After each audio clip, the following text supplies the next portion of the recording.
청취자 여러분 안녕하십니까. 신율의 뉴스 정면 승부 진행을 맡고 있는 명지대학교 정치의학과 신길입니다. 우리가 외국 정치 행사에 가장 많은 관심을 쏟는 것 뭔지 아시죠? 바로 올 11월 달에 있을 미국 대선입니다. 자, 대선을 앞두고 트럼프 전 미국 대통령이 공화당 후보로서 대권 도전을 공식 선언했습니다. 트럼프 전 대통령은 공화당 전당대회에서 자신의 생애 세 번째 대선 후보 지명을 수락하면서 미국 사회의 불화와 분열이 치유돼야 된다 이렇게 강조했는데요. 유세장 피격 사건 이후에 당이 강하게 결집하는 모습입니다. 그런데요, 오늘 여러분 뉴스에서 보셨겠지만 바이든 대통령의 민주당 후보직 사퇴가 초읽기에 들어갔다 이런 보도들이 이어지고 있습니다. 과연 바이든 대통령이 후보직을 사퇴할 것인가? 사퇴한다면 누가 새로운 대선 후보로 등장할 것인가? 이것에 따라서 미국 대통령 선거 상당히 요동칠 것 같습니다. 우리 입장에선 이것이 흥미진진하다 이렇게 표현하기 어려울 정도로 우리한테는 굉장히 중요한 사안인데요.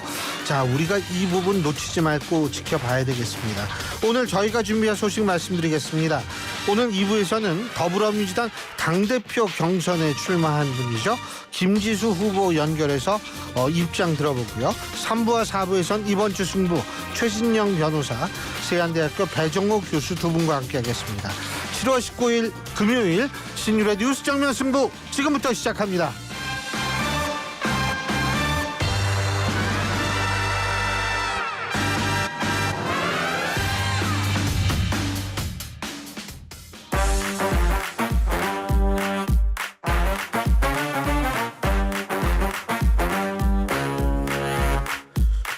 예, 언제나처럼 신율의 뉴스 정면 승부 오늘 하루에 있었던 정치 뉴스 여러분들께 말씀드리고 함께 생각해보는 뉴스 인앤아웃으로 시작할 텐데요.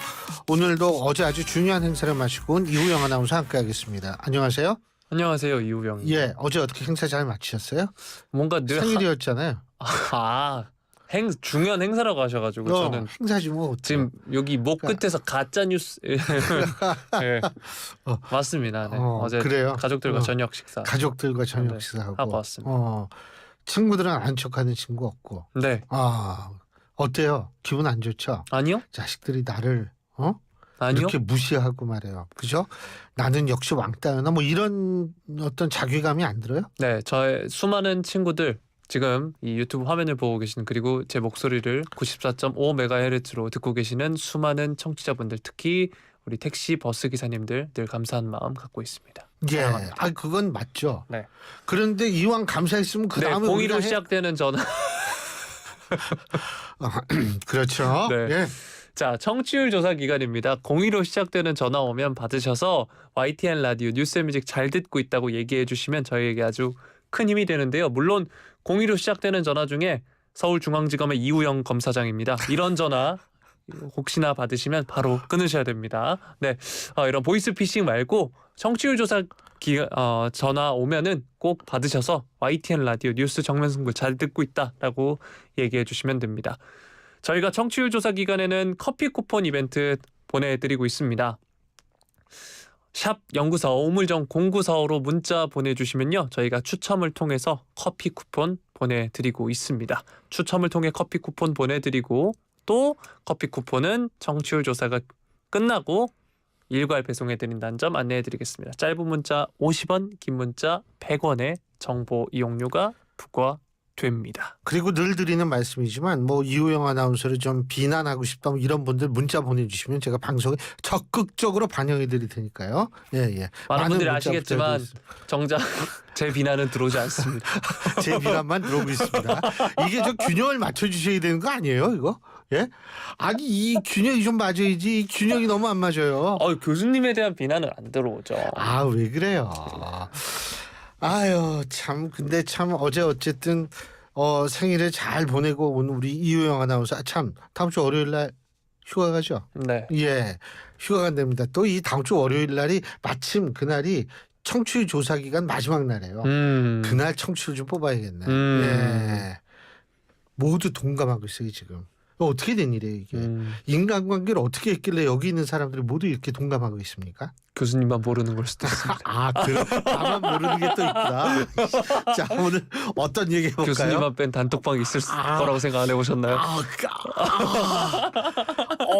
가슴이 너무 원래 그 교수님 그 학과에서도 교수님 있는 단톡방이 따로 있고 학생들 있는 단톡방이 따로 있습니다. 맞아요. 그럴 네. 거예요. 그건 당연하죠. 그거 각오해야지.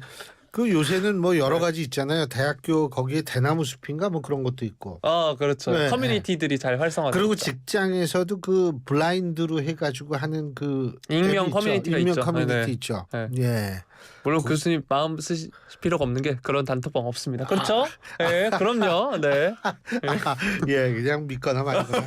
예. 저희가 또 오늘 가짜 뉴스 관련해서 소식을 준비했지 그래요? 않습니까? 예. 네, 가짜 뉴스 근절돼야 됩니다. 그럼요. 네. 네. 자, 첫 번째 소식부터 다뤄드리도록 하겠습니다. 여야가 해병대 최상병 순직 1주기인 오늘 윤석열 대통령 탄핵 소추 국회 청원에 대한 법제사법위원회 청문회를 열었습니다. 이 관련 소식 살펴볼 텐데요.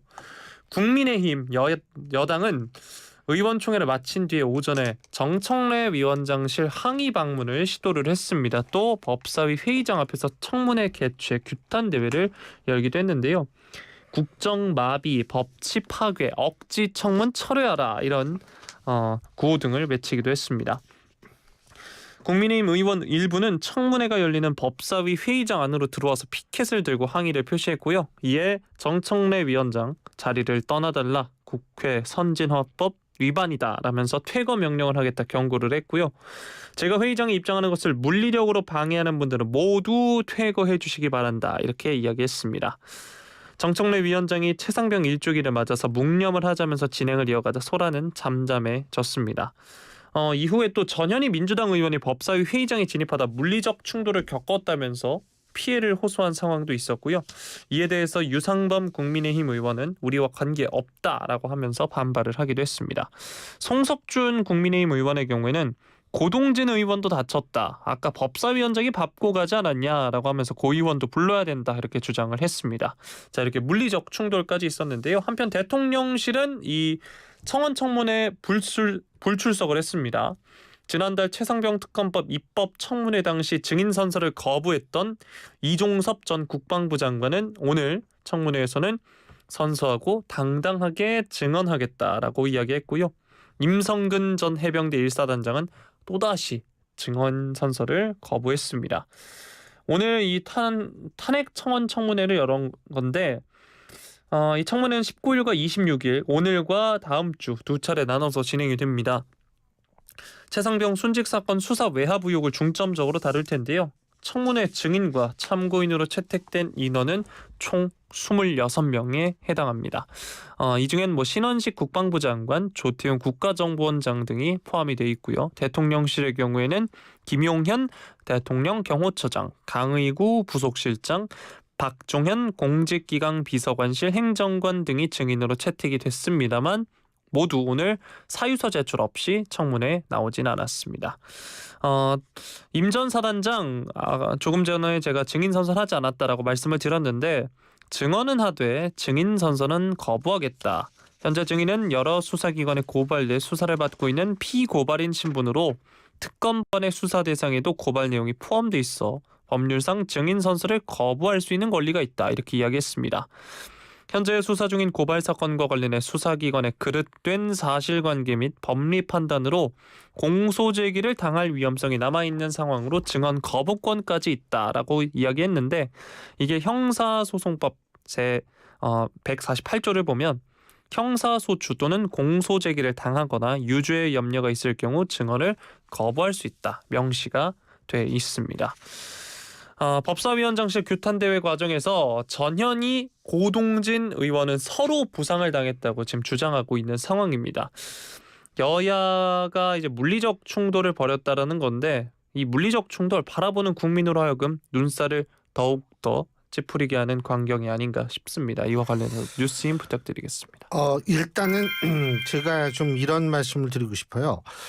지금 이 더불어민주당이 추진하는 대통령 탄핵 관련 청문회 이 헌법학자, 법학자들 같은 경우에는 대통령 탄핵이라는 엄청난 사안을 다루는 청문회 같은 경우에는 어느 정도 명확한 증거를 확보한 다음에 청문회를 추진해야 한다라는 의견이 많습니다.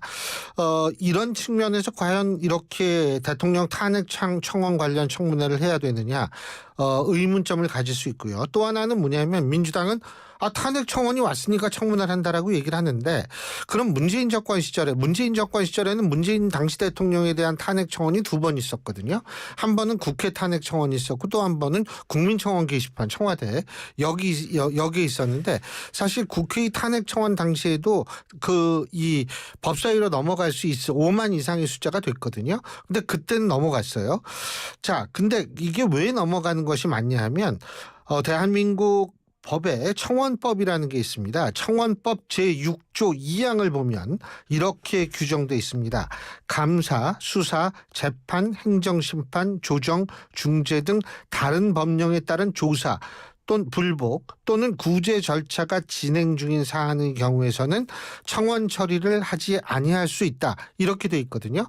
근데 오늘 지금 했던 최상병 문제라든지 아니면은 다음에 할 김건희 여사 문제는 검찰, 경찰, 공수처가 지금 전부 수사를 하고 있는 사안이에요.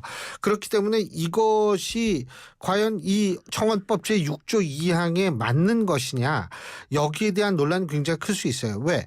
민주당은 이제 이렇게 얘기를 하거든요. 뭐냐면 이게 지금 해당 수사가 대통령에 대한 수사가 아니기 때문에 수사 중인 사건으로 볼 수 없다라고 주장을 하고 있는데요. 대통령에 대한 수사는 아니지만은 대통령 탄핵과 관련되어 있는 문제이기 때문에 이거는 사실은 법적인 해석 논란이 있을 수 있습니다.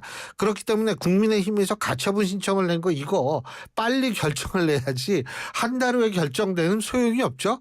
가처분 신청이 보통 2주에서 3주 걸린다고 하는데 사안의 긴급성을 봤을 때는 빨리 가처분 신청의 어떤 그 수락 여부를 빨리 좀 가려줘야 한다라는 그런 생각을 가지게 되는 거고요. 자, 다른 부분 제가 잠깐 말씀드리자면 오늘 뭐 이 폭력에 의해서 부상을 당했다고 얘기하는 의원이 여야에 각각 한 명이 있습니다.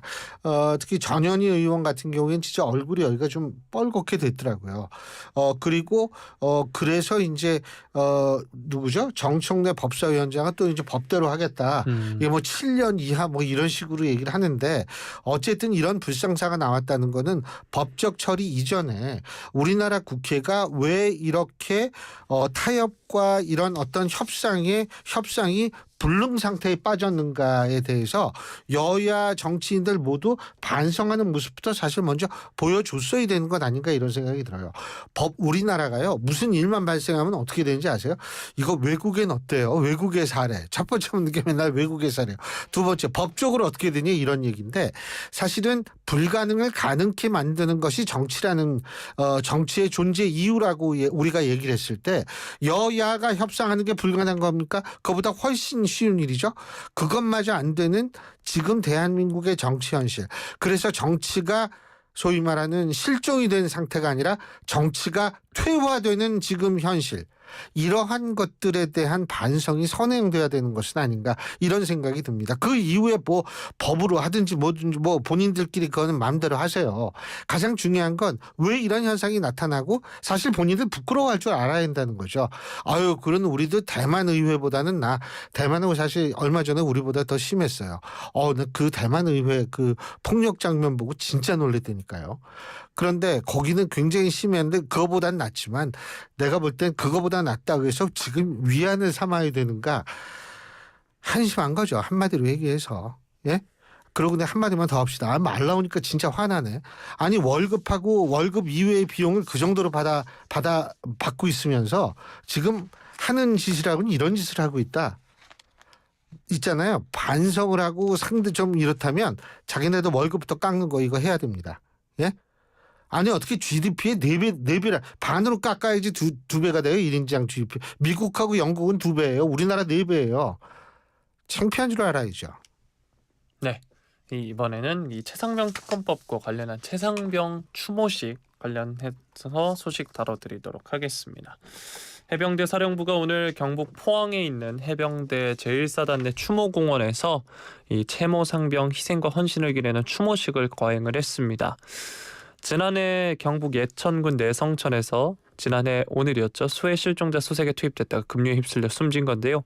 오늘 이 추모식에는 김계원 해병대 사령관이 주관을 했고 해병대 장병과 유가족, 친구 등 250여 명이 참석을 했습니다. 이번엔 언론 취재는 불허됐다고 하는데 해병대 측은 유족이 외부인들을 초청하지 말고 언론의 현장 취재도 희망하지 않는다는 의사를 여러 번 밝혔다라고 하면서 유족의 뜻에 반해 행사를 공개할 수 없다는 점을 이해해 주길 바란다라고 이야기했습니다. 앞서 김 사령관을 포함해 해병대 현역 장병 20여 명이 어제 국립대전현충원에 있는 이 최상병 묘소를 찾아가 참배하기도 했는데요. 또 해병대 예비역 연대도 오늘 국회에 최상병 순직과 수사 외압에 대해 진상을 밝혀달라고 촉구를 했습니다. 이 해병 예비역 연대는 오늘 서울 중구 청계광장에 마련된 시민분향소에서 최상병 영정 앞에 헌화하고 거수 경례를 하면서 추모했습니다. 그제 오전에 설치된 이 분향소는 순직 일주긴 오늘까지 운영이 된다고 합니다. 약 이틀 동안 시민 450여 명이 이곳을 방문해 참배한 것으로 집계가 됐고요. 정치권에서도 우원식 국회의장, 민주당 이재명 전 대표, 조국혁신당 조국 전 대표, 개혁신당 이준석 의원 등이 분향소를 찾았습니다. 순직 일주기를 맞아 서울 곳곳에서 기자회견도 잇따랐는데요. 특히 최상병과 함께 실종자를 수색하다 물에 휩쓸린 후 구조됐다는 해병대 동료 B씨는 오늘 군인권센터를 통해 입장문을 내고 뉴스에서 최 해병의 이야기를 접할 때면 그게 나였다면 나는 누굴 원망했을까, 구하지 못한 내 책임은 아닐까라는 생각이 지워지질 않는다라고 말을 했습니다. 이 B씨가 지난해 10월 만기 전역 후에 임성근 전 해병대 1사단장을 업무상 과실치상죄로 고소한 바 있죠. 군인권센터와 최상병 유족 등은 오후 6시 서울 광화문 동아면세점 앞에서 최상병 순직 일주기 추모 촛불 문화제를 열 계획이라고 합니다. 여야 정치권 모두 이 추모의 뜻을 오늘 표하기도 했는데 다만 이 여당인 국민의힘은 공수처 등 수사기관에 의한 진상규명, 또 민주당은 특검 불가피론을 주장하면서 각각 다른 해법을 강조하고 있는 상황입니다. 네, 최상병 특검법과 관련해서 여야 간의 이견은 여전히 좁혀지지 못하고 않고 있는 상황입니다. 이소식 교수님 부탁드리겠습니다. 예, 사실 이 최상병의 죽음에 대해서 아마 온 국민이 굉장히 마음 아파하고 할 것은 분명합니다. 그런데 이게 정치화된 것 아닌가라는 의구심을 갖는 이유가 왜 그러냐면, 자, 국민의힘은 맨날 이런 주장합니다. 작년 7월 22일 날 최상병에 대한 영결식이 치러졌는데 당시 민주당 의원은 여기에 한 명도 안 가는 한 명인가 갔었다는 거예요. 예? 그런데 오늘 일주기에는 그 분향소에서 전직 당대표, 지금 말씀하셨지만 당대표를 비롯해서 여야 정치인들이 데리고 간 거예요. 작년 영결식에는 12명의 국민의힘 의원들이 영결식에 참석을 했습니다. 근데 민주당은 한 명인가 간 걸로 내가 알고 있는데요. 자, 12명이 갔고 이쪽은 한 명 정도 갔어요. 그런데 이번에는 막 사실 미래대표죠. 미래대표들이 막 대대적으로 가고 이런 현상이 벌어지니까 많은 국민들이 정말 죽음에 대해선 가슴 아파하고 재발 방지 플러스 확실한 진상 규명을 당연히 요구할 것이지만, 그럼에도 불구하고 야, 이게 순수하게 진짜 이 진상 규명만을 요구하는 것일까라는 의구심을 갖게 되는 게, 이게 1년 사이에 이렇게 상황이 변하기 때문에 이런 거예요. 예? 물론 뭐 그렇게 얘기하면 할 말이 없어요. 가만히 생각해 보니까 더욱더 슬퍼져가지고 내가 1년 후에 간다, 이렇게 얘기하면 할 말이 없지만 그게 사실 일반적인 패턴은 아니거든요. 그렇기 때문에 이런 차원에서 사실 최상병 문제를 접근할 때 전 정치권이 굉장히 조심해야 된다고 봅니다. 그리고 또 한 가지 뭐냐면, 지금 최상병의 죽음의 직접적인 원인은 뭐 그거는 다 알고 있는 거 아니에요. 단지 거기에 대한 책임 소재를 묻는 과정에서 이것이 특정인을 제외하려고 했던 시도가 있었느냐를 밝히는 거 아닙니까? 이 부분에 있어서는 사실 지금 공수처가 수사를 하고 있어요. 그렇기 때문에 수사를 좀 지켜볼 필요가 있습니다. 금방 나올 거예요, 제가 볼 때는. 왜 그러냐면 참 공수처 하는 거 보면 참 기가 막히는데 어쨌든 뭐 몸이 왜 이렇게 굼뜬지 모르겠습니다만 하여간 지금 뭘 좀 움직이는 것 같으니까 한번 지켜볼 필요는 있는데 만일 그거가 아니라면 제가 볼 때에는 특검 필요하겠죠. 그리고 그 특검이 지금 여당 내에서도 그 목소리가 나오고 있거든요. 이거는 국민의 인식 영역에 속해 있는 문제입니다. 이건 법적 영역이 아니에요. 국민의 인식이 문제가 있다라고 생각하면 정치권은 그 인식을 쫓아갈 의무와 책임이 있는 겁니다. 그런 차원에서 최상병 특검을 여당도 생각을 좀 해볼 필요가 있다라는 그런 생각을 갖는 거죠. 예. 네. 자, 세 번째 소식 살펴보도록 하겠습니다. 북한이 어제 또 오물풍선을 살포를 했습니다. 근데요. 네. 이 특징이 뭔지 아세요? 인젠 퇴근할 때 하늘 보고 퇴근하겠어요. 이 사람들이 일부러 퇴근 시간에 맞춰가지고 보내는 것 같더라고요. 예. 사실 그 일반적으로 퇴근 시간이면 서울 기준으로 그렇죠. 그 해 떨어지는 거 보면서 가기 좋거든요. 아, 그렇죠. 네. 근데 이제 해가 떨어지는 게 아니라 사실 이구영 아나운서는 퇴근 시간이 늦기 때문에 잘 됐어요. 앞으로 계속 그 시간대에 퇴근해 달라고 그러는 게 훨씬 좋을 것 같아요. 그죠? 네. 예. 네. 갑자기 좀 씁쓸해지네. 아, 예. 안 그래도 조금 전에 이제 사무실에서 자 다들 퇴근합시다 하셔서 제가 저도 할까요?라고 잠깐 말씀드렸던 기억이 잠깐 나는데. 인생은 원래 그런 거예요. 네, 합동참모본부 어제 오후 5시 43분쯤 대남 오물풍선은 경기 북부 지역으로 이동 중이며 현재 풍향 서풍이다 이렇게 말을 했습니다. 또 이 발견 시에 접촉하지 마시고 가까운 군부대나 경찰에 신고해 주길 바란다라고 당부했는데요. 오물풍선 살포가 이제 3주 만입니다. 북한은 탈북민 단체들의 대북전단 살포에 맞대응한다 이런 이유로 올해만 7차례에 걸쳐 총 2,000개가 넘는 오물풍선을 우리 쪽으로 날려본 바 있습니다. 마지막 살포는 지난달 26일에 단행을 했고요. 김여정 부부장 지난 14일과 16일 두 차례 담화로 우리 측 민간단체 대북전단이 북측 지역에서 발견됐다면서 처참하고 기막힌 대가를 각오해야 할 것이다 라고 위협한 바 있습니다. 다만 한반도 중부 지역의 집중호우로 인해 북한이 살포한 풍선이 남측으로 내려올지는 미지수라고 하는데요. 이런 반면 우리 군은 북한이 비무장지대에 매설한 지뢰가 유실돼서 남측으로 유입될 가능성도 주시를 하고 있습니다. 이 부분은 이제 어제 앵커께서도 이야기를 해주셨죠. 북한이 장마철에 의도적 유실을 위해 다량의 지뢰를 뿌렸을 가능성도 있기 때문입니다. 현재 우리 군은 북한의 오물풍선 살포에 대응해서 39일 만에 대북 확성기 방송을 재개했습니다. 오늘 군 당국에 따르면 우리 군은 북한이 대남 오물풍선을 부양한 어제 저녁부터 부양을 멈춘 오늘 새벽까지 부양 인근 지역을 향해 확성기 방송을 실시를 했습니다. 방송 시간과 지역에서 비례적 대응을 한 것으로 지금 전해지고 있는데요. 북한 주민들에게 김정은 체제 실상을 알리는 내용 등이 방송된 것으로 지금 알려지고 있습니다. 네, 폭우로 인해 사실 지뢰 유실까지 이 부분이 굉장히 걱정되는 상황이거든요. 북한은 그런데 또다시 오물풍선 도발까지 이어오고 있는 상황입니다. 우리 군의 대응은 어떻게 보시나요? 우리 군의 대응은 전 당연히 대응할 걸 대응하고 있다고 하는데 우리가 여기서 잠깐 눈여겨봐야 될 부분은 지금 두 자리 숫자의 북한 고위급 엘리트 탈북자들이 지금 우리나라를 비롯한 제3국에 있다는 겁니다. 지금 우리가 알려진 바 지금 이제 보도가 되고 있는 게 쿠바에서 탈출한 고위급 외교관이 있고요. 다음엔 프랑스에서 이 탈출한 고위급 외교관의 가족들이 있습니다. 모녀거든요. 모녀지간이 했는데 그건 뭐냐면 아버지가 이제 죽고 그 프랑스에서요. 아버지가 외교관이었는데 그래서 그 부인하고 딸인 걸로 알고 있어요. 두 사람이 곧바로 다른 나라로 망명을 떠난 것으로 알려지고 있고요. 더욱더 충격적인 게 뭐냐면 중국에 있는 고위급 외교관도 북한을 탈출했다라는 얘기가 있습니다.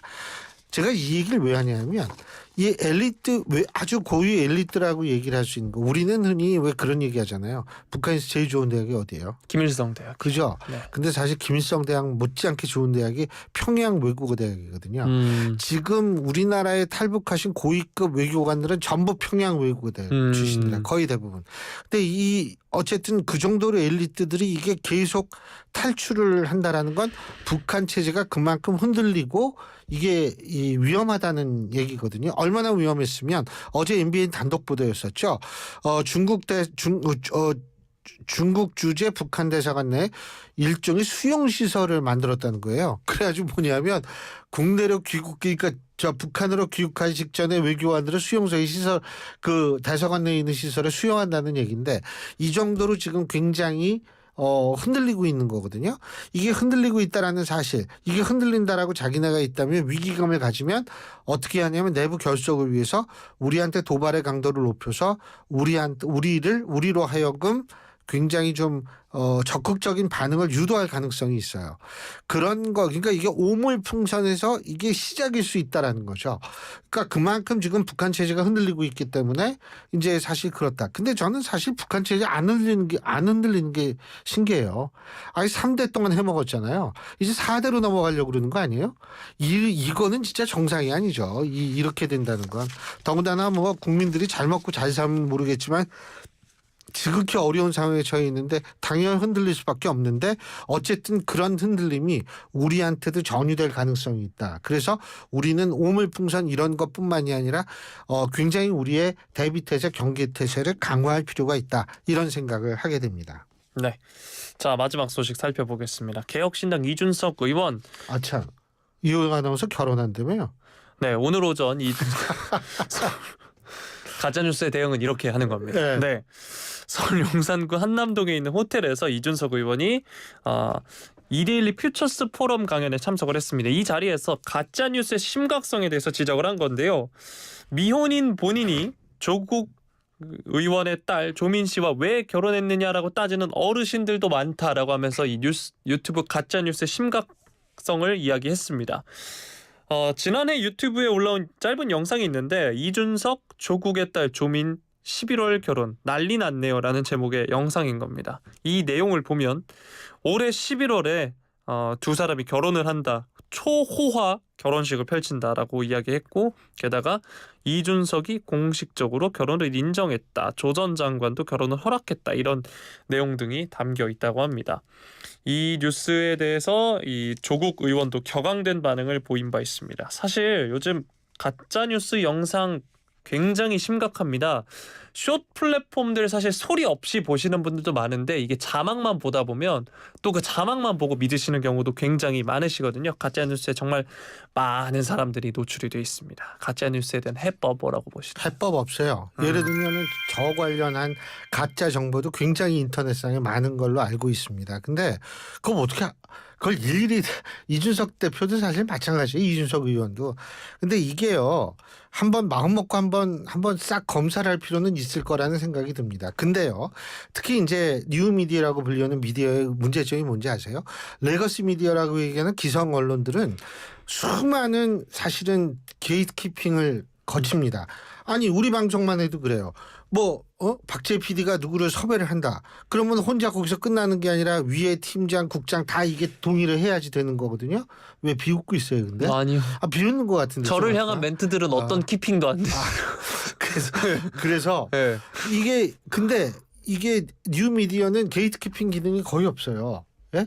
그렇기 때문에 이 크로스 체킹이라든지 이런 거를 통해 가지고 이게 자꾸 걸러내야 되는데 걸러내는 기능이 없고 또 하나는 뭐냐면 시사 선정성이라고 저는 정의하는데 제목을 안 볼 수 없게 만드는 거예요. 그 완전히 낚이는 거죠. 클릭해보면 아무것도 없고. 그러니까 이런 것들. 근데 그 제목 자체도 일정 부분 명예훼손이 될 수 있고요. 단순한 명예훼손보다도 정보통신망법에 의거한 명예훼손이 이거 더 심각하거든요. 그러니까 이런 것들을 조심해야 되는데 어쨌든 워낙 이거 하려고 하다 보니까 이 수익 구조가 그래서 그런지 모르겠습니다만 이거 참 문제예요. 그리고 여러분 제가 진짜 좀 부탁드리고 싶은 게 이 적지 않은 정치 유튜버 중에는 그 유튜브에서 나오는 그 정보 중에는 우리가 봤을 때는 너무 기가 막혀서 말이 안 나오는 이런 것도 많습니다. 제가 한 가지 사례를 들어드릴게요. 얼마 전에 제가 다른 방송에서 어떤 더불어민주당 소속의 다주 다선 의원하고 인터뷰를 했는데 방송 전에 그러더라고요. 지역구에 가잖아요. 그래서 이렇게 지역 주민하고 얘기를 하다 보면 자기도 모르는 걸 알고 있다는 거예요. 지역 주민이. 예? 그분도 뭐냐면 뉴미디어라고 불리우는 이른바 유튜브, 특히 정치 너튜브 이런 문제의 심각성을 그분도 굉장히 깨닫고 있는 거죠. 그래서 여러분들 그거 몰두하고 들으실 이유는 없다고 생각합니다. 여러분 뭐 듣는다는 거야 뭐 제가 어떻게 할 수는 없겠습니다만 듣고 보는 거야. 가장 중요한 건 믿음으로 나가서는 안 됩니다. 신뢰를 할 수는 없다. 대다수의 상당수의 정치 유튜버는 신뢰할 수는 없는 것이다. 여러분 이거를 깔고 좀 뭐 보시면 그 재미로 보시는 거야 뭐 제가 모르겠지만 그렇고 그걸 믿지 않으시면 가짜 뉴스가 암만 나와도 그 유포 속도가 좀 저하니까 우리 스스로 정할 수밖에 없는데 글쎄 쉽진 않을 거예요. 맨 처음에 인터넷 나왔을 때 뭐야 자정 기능 어쩌고 했는데 인터넷 지금 이게 보편화된 지가 한 20년 가까이 됐는데 자정 기능이 없잖아요. 그러니까 여러분 인터넷상이라든지 유튜브라든지 이렇게 이 검증되지 않은 정보를 믿으시면 좀 곤란합니다. 근데 왜 자꾸 웃어요? 네? 금요일이잖아요. 야 정말 금요일에서 네. 내일 놀아요? 네? 내일 놀아요? 토요일이잖아요. 뉴스앤뮤직 안 해요? 저 너무 아쉽습니다. 아, 뉴스앱 하고 싶은데 맞아요. 이번 주말 근무가 안 잡혀 있어가지고. 여러분 저 다음 주 월요일 안 나오신가요? 안 나오니까요. 이효영 아나운서 월요일을 기대해 주시면 되겠습니다. 고맙습니다. 화요일에 뵐게요. 네. 예, 지금까지 이효영 아나운서였습니다. 고맙습니다. 요즘 사람 구하기 너무 힘드네. 하이어더 해. 피자 나왔습니다.